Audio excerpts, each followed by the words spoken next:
সাহাবীরা তোমরা ভালো করে শোনো, তোমরা তোমাদের নিজের ঈমানটাকে আরো বেশি মজবুত করে নাও।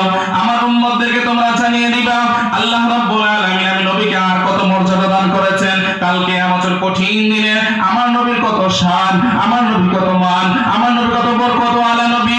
যেই নবী ইব্রাহিম নবীর মতো নয়, যেই নবী শুআইব নবীর মতো নয়, যেই নবী মুসা নবীর মতো নয়, যেই নবী ঈসা রুহুল্লাহর মতো নয়। ঈসা রুহুল্লাহকে আল্লাহ রাব্বুল আলামিন রূহুল্লাহ বানিয়েছেন।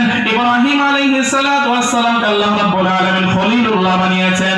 আল্লাহ পাক রাব্বুল আলামিন ইব্রাহিম নবী খলিলুল্লাহ বানিয়েছেন, কিন্তু আল্লাহ পাক রাব্বুল আলামিন হুজুর পুল্লর সাল্লাল্লাহু আলাইহি ওয়াসাল্লামকে তার হাবিবুল্লাহ বানিয়েছেন। সুবহানাল্লাহ। চিন্তা করছেন আমার নবীর শান, আমার নবী কত শান ওয়ালা নবী, আমার নবী কত বরকত ওয়ালা নবী। হাদিসে মুবারক তালাশ করলে পাওয়া যায় সাহাবায়ে কেরাম আবার প্রশ্ন করলো, ইয়া রাসূলুল্লাহ ইয়া হাবিবাল্লাহ, বেহেশতি পোশাক পরনেওয়ালা অবস্থায়